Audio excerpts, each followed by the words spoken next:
como orador inscrito, 20 minutos. Senhor presidente, meu colega de Amazônia, senador Valdir Raupp, do estado de Rondônia, senhores senadores, telespectadores da TV, ouvintes da Rádio Senado, ocupo a tribuna inicialmente para informar que hoje pela manhã estivemos reunidos com o ministro Alexandre Padilha, do Ministério da Saúde, com o governador Tião Viana, a secretária de Saúde, Sueli Melo. Presentes também estavam o deputado Jamil Asfuri, o deputado Eduardo Farias e a deputada federal Perpétua Almeida. E nós tratamos justamente de um pleito que foi concebido no estado do Acre no sentido de aperfeiçoar o programa Mais Médicos, que é algo que vai ser muito importante para o estado do Acre e talvez também traga benefícios para os estados vizinhos ali, principalmente o estado de Rondônia, que tem uma relação também muito forte com a Bolívia. Nós levamos ao ministro da Saúde a proposição de que, ainda que no programa Mais Médico não sejam aceitos médicos vindos de países que tenham uma relação de médicos por 1.000 habitantes igual ou inferior a 1,8, nós levamos uma reflexão específica a respeito do caso dos brasileiros formados na Bolívia, porque esses brasileiros se formaram na Bolívia, não estão prestando serviços na Bolívia, logo não vão desfalcar os serviços de saúde da República da Bolívia e poderiam dar uma grande contribuição nas localidades do Brasil que precisam de médicos e que nós não temos médicos que aceitam a ir para essas regiões mais isoladas. É o caso de praticamente todos os municípios do interior do Acre. Hoje, no estado do Acre, nós temos um déficit contabilizado de 358 médicos. Para nós atingirmos aquela média nacional de 1,8 médico por 1.000 habitantes, nós precisaríamos hoje de mais 358 médicos. E para essas 358 vagas que nós estamos solicitando junto ao Ministério da Saúde, foram inscritas pelo menos 900 pessoas, 900 profissionais médicos formados em vários países, a maioria deles, no caso, na Bolívia. E nós fomos justamente tratar com o ministro Padilha no sentido de que, nesses casos em que brasileiros formados na Bolívia se dispõem a trabalhar no programa Mais Médico, que também o edital haja no sentido de permitir que eles possam se cadastrar. E nós ouvimos com muito otimismo o posicionamento do ministro Alexandre Padilha, que se dispôs a, tão logo seja aprovada a medida provisória do programa Mais Médico aqui no Senado até o dia 5 de novembro, a gente tenha aí sim aprovada a medida provisória, a gente ter uma portaria ministerial que acate a possibilidade desses médicos formados na Bolívia poderem fazer parte do programa Mais Médico. No entanto, o ministro Alexandre Padilha colocou duas condições que são indispensáveis. A primeira delas é que os médicos tenham o registro do país onde eles se formaram. E o segundo requisito é que a faculdade na qual o profissional médico adquiriu seu diploma, se formou, seja uma faculdade reconhecida pelo Mercosul, Mercado Comum do Sul, pela organização responsável pela saúde do Mercosul. Dessa forma, ficaria mais fácil essa construção. Então, eu trago esse registro aqui para todos os nossos ouvintes da Rádio Senado e telespectadores da TV Senado, justamente porque eu sei que tem muitas pessoas no interior do Acre que acompanham com muita ansiedade o desenrolar dessa situação, e nós podemos afirmar que já demos um outro passo, um passo importante. E, ao mesmo tempo, enquanto estávamos aqui reunidos no Senado Federal, a bancada de deputados, o deputado Jamil Asfuri, deputado Eduardo Farias e deputada Perpétua Almeida também tiveram uma reunião com a Embaixada boliviana em Brasília para tratar justamente do mesmo assunto, no sentido de que autoridades brasileiras e autoridades bolivianas se juntem no sentido de conseguir esse passo importante para que esses profissionais médicos formados na Bolívia possam também fazer parte do Programa Mais Médico do Brasil.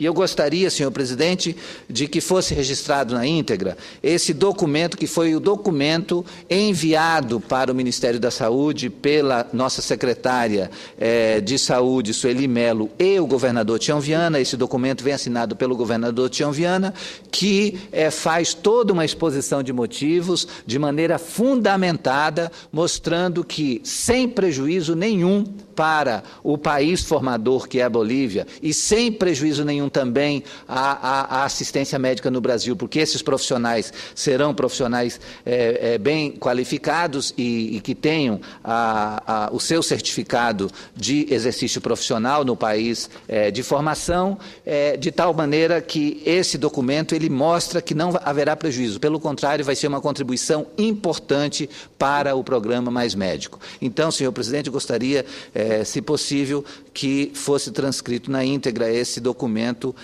entregue pelo governo do Estado do Acre ao Ministério da Saúde na manhã de hoje.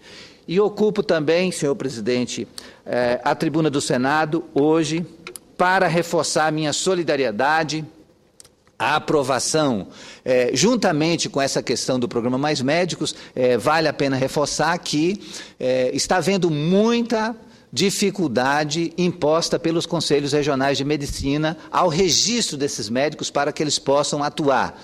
E nós temos que fazer aqui um apelo aos conselhos regionais de medicina para que não dificultem o programa Mais Médico, porque tem muitos municípios isolados que precisam da presença de médico e se os conselhos criarem dificuldade, esses profissionais vão ficar só gerando despesa nos municípios e não vão poder estar atuando. Esta semana mesmo deve estar chegando mais outra leva de médicos cubanos, são mais 2.000 que estão chegando para reforçar o programa Mais Médico e a gente precisa da solidariedade, do espírito humanitário dos conselhos regionais de medicina no sentido de facilitar a inscrição, o reconhecimento desses profissionais, o registro provisório, para que eles possam prestar serviços em benefício da população que tanto precisa de cuidados médicos. Então, faço esse apelo aqui a todos os conselhos regionais, em nome daqueles que mais precisam de saúde, que estão nos municípios mais isolados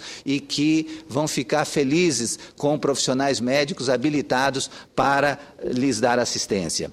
E ocupo também a tribuna para reforçar minha solidariedade e aprovação a uma das ações de governo mais estratégicas para o nosso país, que é a atenção federal ao saneamento básico, recentemente tratada num editorial da Folha de São Paulo. Procurei me cercar das informações para depois me pronunciar a respeito, e acredito que os números, as informações que trago são muito importantes para se contrapor às informações dispostas naquele editorial. Os investimentos em saneamento básico no Brasil, e aqui reside o ponto central de toda a equação das políticas públicas de saneamento no país, estão previstos e são realizados por meio de parcerias que envolvem o governo federal, os governos estaduais, as administrações municipais e a iniciativa privada. Ou seja, estados e municípios são realizadores das obras projetadas e financiadas com recursos da União, mas a execução de uma obra envolve cada um dos parceiros de forma distinta. A consecução desse objetivo comum, a universalização dos serviços de saneamento básico, é o grande objetivo. Temos atualmente a execução de um número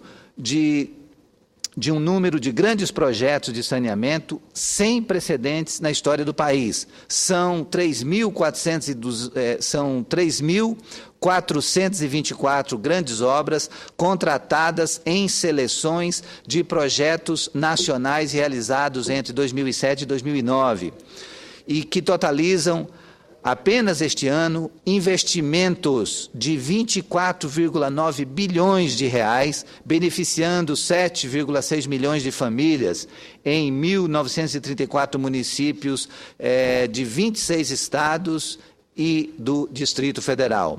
A execução média das obras dos empreendimentos da primeira etapa do PAC, saneamento, já em andamento, é de 67%, e estamos seguindo adiante.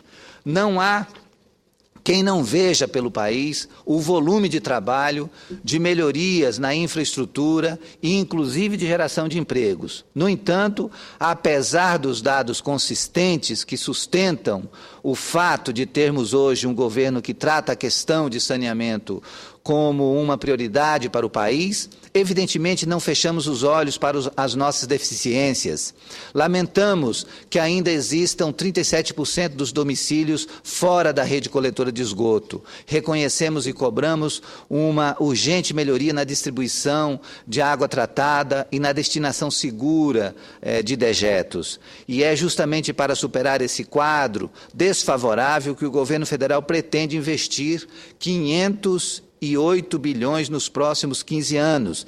Desse total, 298 bilhões serão recursos federais e 210 bilhões de outros agentes. Esses investimentos, previsto para o Plano Nacional de Saneamento Básico, será destinado ao abastecimento de água potável, coleta e tratamento de esgoto e lixo, e em ações de drenagem entre 2014 e 2030. É uma meta ousada, sem dúvida, mas nem por isso é legítimo querer diminuí-la ou, de forma pessimista, tentar classificá-la como inatingível. Pelo contrário, no atual cenário, dados do IBGE mostram uma positiva evolução histórica em termos de melhoria nas condições e serviços de saneamento prestados à população. A cobertura de água chega a 92% dos brasileiros que vivem em áreas urbanas. Em 2011, foram feitas 1.400.000 novas ligações domiciliares de água. Entretanto, o índice médio de perda de água tratada ao longo da rede de distribuição é de 40% nas regiões metropolitanas do país, contra 25% em São Paulo e 13% nos países desenvolvidos.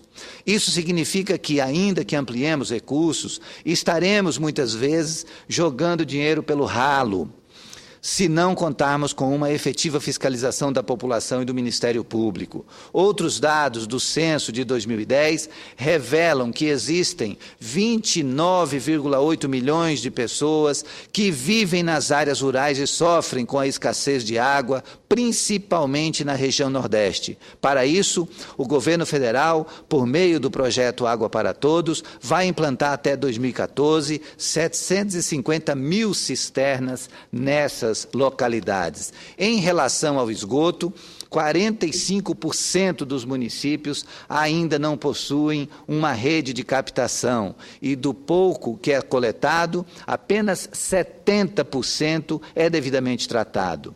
Mas, novamente, avançamos em 2011, quando aproximadamente 1 milhão de casas foram conectadas à rede coletora de esgoto. É fato que o recolhimento e a disposição de resíduos sólidos no Brasil ainda está longe do ideal e precisa melhorar muito. Apenas 35% dos municípios do país possuem aterros sanitários e aproximadamente 42% do volume de resíduos urbanos gerados não chegam nem aos lixões. É inegável, portanto, que o país não pode esperar mais. Por outro lado, o que já fizemos até agora também deve ser reconhecido. O investimento realizado nos últimos anos provocou mudanças tão profundas no cenário de obras de infraestrutura no Brasil que, na verdade, enfrentamos uma certa dificuldade para executar as obras. O que temos atualmente é um volume de obras expressivo, para o qual não dispomos de profissionais ou equipamentos especializados capazes de atender plenamente a demanda. O grande volume de obras que estão sendo realizadas neste momento no Brasil Brasil ocorre simultaneamente com um mercado imobiliário aquecido pelas políticas públicas de financiamento de moradia própria, com Minha Casa Minha Vida, e com a democratização do acesso à água e à energia elétrica, com os programas Luz para Todos e Água para Todos, mas esbarra na limitação da capacidade das construtoras e dos fornecedores de equipamentos. Isso realmente compromete os cronogramas dos empreendimentos. Em Pernambuco, por exemplo, o mercado de locação de máquinas e equipamentos para a construção civil e para obras de saneamento vive, desde meados dos anos de 2009, um momento incomum. Diversas máquinas e equipamentos não estão disponíveis para compra ou locação pelas empresas. Construtoras precisam esperar meses e as obras contratadas pelo PAC também para alugar ou comprar os equipamentos indispensáveis para a execução das obras. Em que pese essa dificuldade pontual, esse cenário reflete dinamismo na economia e nem sempre foi assim. Com relação ao saneamento básico, especificamente, na última década, o governo federal intensificou a atenção para o setor e mobilizou-se para criar a Secretaria de Saneamento do Ministério das Cidades. A partir daí, os programas de saneamento passaram a ser referenciados por indicadores socioeconômicos objetivos, com reforço no processo de planejamento interno das políticas de saneamento.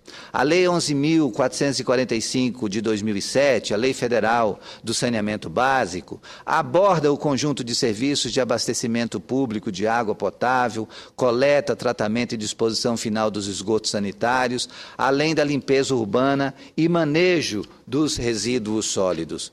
Após a aprovação dessa lei, os investimentos federais atingiram uma média anual que foi o dobro do período de 1995 a 2002. Entre 1999 e 2002, o governo do ex-presidente Fernando Henrique Cardoso autorizou 6,3 bilhões em projetos nessas áreas de água, esgoto e resíduos sólidos.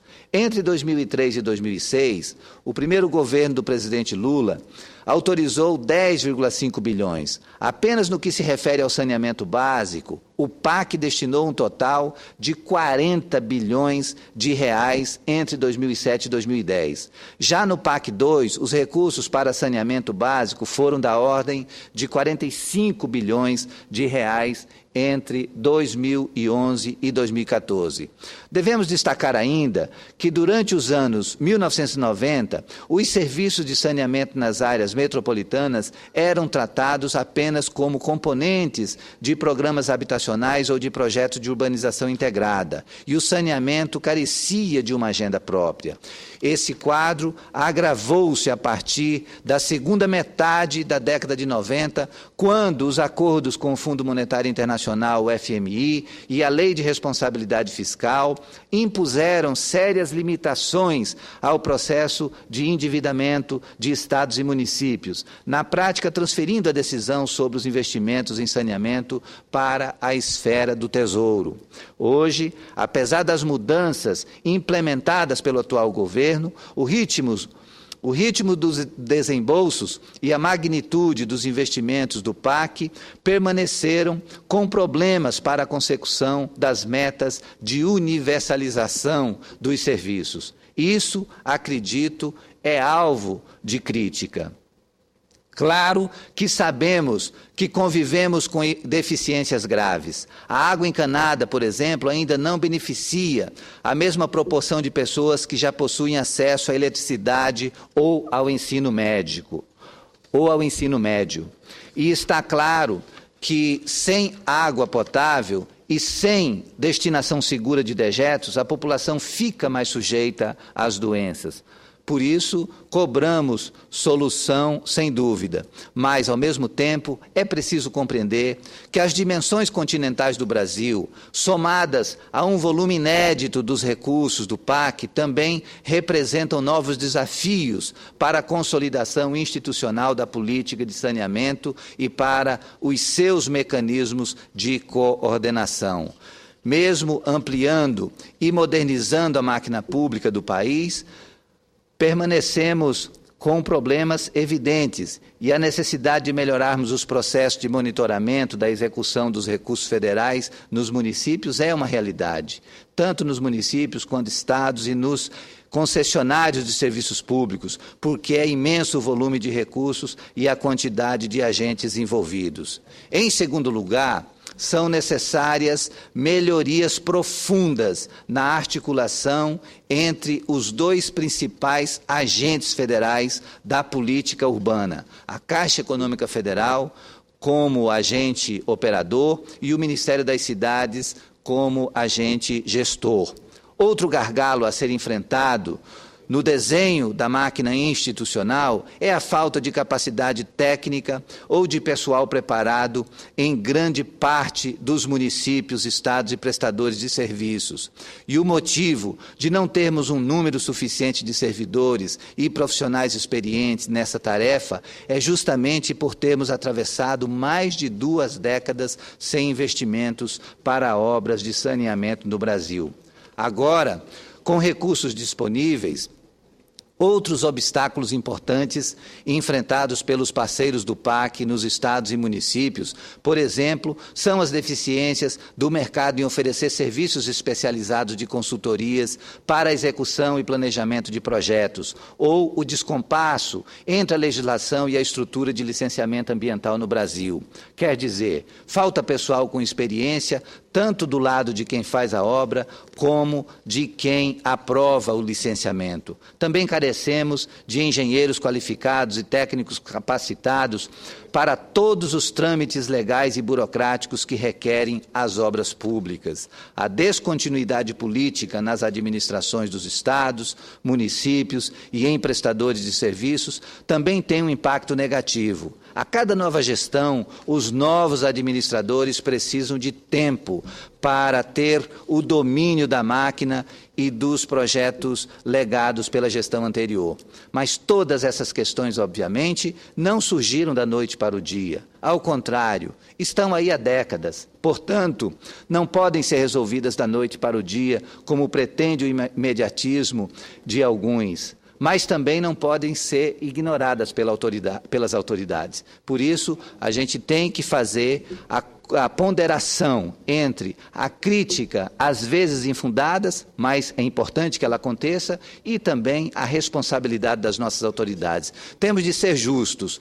Não há imobilidade federal, não há má vontade em liberar recursos, não há falta de recursos, há um trabalho permanente por soluções. Reconhecemos que os problemas existem e existirão em todas as atividades. O objetivo é exatamente a superação desses entraves. Por tudo que foi exposto e pelo que é feito, quero destacar aqui que não falta empenho para o desenvolvimento da infraestrutura no Brasil e menos ainda para as obras de saneamento. Essa prioridade federal não está baseada apenas nos empregos e na dinâmica que proporciona a economia, mas principalmente no bem-estar que promove a todos os cidadãos brasileiros. Nesse contexto de esforço para vencermos as décadas sem investimento em saneamento no Brasil, atravessamos fases cuja superação demandará a máxima atenção de todos os responsáveis nesse projeto nacional. Temos conquistado resultados importantes e eles vão melhorar ainda mais. Segundo a Pesquisa Nacional por Amostra de Domicílios, síntese dos indicadores do PNAD 2011, o número de domicílios beneficiados por rede coletora de esgoto aumentou de 52,5% em 2009 para 54,5% em 2011. Se somada à rede de esgoto às fossas sépticas, o serviço passou de 59,3% em 2008, passando para 62,6% em 2011. O número de fossas sépticas passou de 6,6% dos domicílios em 2009 para 7,7% em 2011. O maior aumento no atendimento da rede de esgoto ocorreu na região norte, de 547 mil para 896 mil residências, cuja proporção passou de 12,9% para 20,2% entre 2009 e 2011. Segundo a Organização Mundial da Saúde, para cada R$1 investido em saneamento, geramos economia de R$4 na área da saúde. A motivação permanente para o cumprimento das metas propostas para o acesso universal aos serviços de saneamento está fundamentada na certeza de que, além de uma vida mais saudável, teremos a redução no número de internações e no número de mortalidade no Brasil. Teremos maior aproveitamento escolar, maior produtividade do trabalhador, crescimento da massa de salários e, principalmente, teremos mais dignidade social. Ao mesmo tempo, senhor presidente, em que faço esse pronunciamento para mostrar todo o esforço do governo federal na área de saneamento, algo que vinha sendo há muitas décadas praticamente paralisado no Brasil e que teve um impacto grande, principalmente a partir do PAC Saneamento.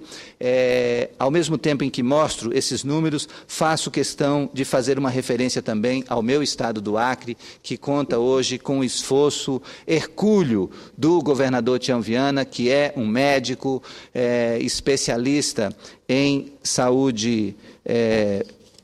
Ele é um médico especialista em infectologia e tem todo um apanhado a respeito das hepatites, de doenças infecto-contagiosas e, logo, tem uma preocupação toda especial com o saneamento e a água tratada dos moradores do Acre. No Acre, temos apenas um município, que é Rio Branco, com coleta e tratamento de esgoto. A capital conta com 30% de tratamento de esgoto, feito por 2 estações. A estação do bairro da Conquista e a estação do bairro São Francisco, que funciona hoje com 1/5 de sua capacidade, porque ainda estão sendo construídas as redes de coleta. Quando concluídas essas redes, a sua capacidade elevará a 70% da população. Para 2014, vamos ampliar de 30%, que é o que se tem hoje, para 70% a coleta e tratamento da rede de esgoto de Rio Branco, o que irá beneficiar aproximadamente 270 mil pessoas na nossa capital, que tem uma população aproximada de 350 a 400 mil habitantes. No interior do estado, a meta é alcançar mais 4 municípios com coleta e tratamento de esgoto: Sena Madureira, Senador Guiomar, Capixaba e Brasileia. Com relação à água, temos hoje água tratada nos 22 municípios do Acre, com cobertura média de 80% nas cidades, sendo que em 30% dos municípios há água tratada durante as 24 horas. O cenário para 2014 é alcançarmos 70% dos municípios do Acre com água tratada 24 horas por dia e um índice de 50% na capital. Hoje, Rio Branco recebe água todos os dias, mas não todas as horas. Em 2014, teremos metade da cidade com abastecimento durante 24 horas. São alguns dados do esforço que está sendo empreendido pelo governador Tião Viana, que apresentou um projeto inicial que previa zerar atingir 100% da população com atendimento de água e esgoto, principalmente na capital, até 2014, mas esse projeto não foi aprovado pelo Ministério do Planejamento. Mas, em compensação, o governador Tião Viana está levando à frente o projeto Cidade do Povo, que tem a construção de 10.500 casas financiados pelo Ministério do Planejamento e Orçamento, e essas casas, com todo o serviço de infraestrutura, além de água e esgoto, também com os equipamentos sociais, escolas, centro de saúde, equipamentos comunitários e também todo o setor comercial, esse ambiente formado na Cidade do Povo, cujas primeiras 3.500 casas devem ser entregues ainda este ano ou no início do ano que vem, também demonstram a preocupação do governador Tião Viana e de toda a sua equipe no que diz respeito a dar uma resposta efetiva, firme, com o problema do déficit habitacional e principalmente a essa política de saneamento no Estado, que o Estado do Acre é um Estado pobre, com muitos problemas, que tem um acúmulo, um déficit acumulado de muitos anos e que agora tem sido tratado com muita responsabilidade, apesar de que os desafios são grandes. Mas posso testemunhar que o esforço do governador Tião Viana, a determinação do governador Tião Viana com sua equipe, assim como foi também durante o governo do governador Jorge Viana e do governador Binho, agora é de fazer avançar no sentido da universalização plena da água tratada, que já está em 92%, falta pouco para chegar aos 100% dos moradores urbanos de todos os municípios do Acre, mas temos ainda um longo caminho a percorrer no que diz respeito ao tratamento de esgoto, que hoje só atinge 30% da capital, vai atingir 70% da capital em 2014, mas ainda ficamos a dever uma política ousada de tratamento de esgoto para todos os demais municípios do Acre. Era o que tinha a dizer, senhor presidente. Agradeço muito a gentileza da tolerância do tempo e peço, por favor, também a publicação na íntegra desses documentos.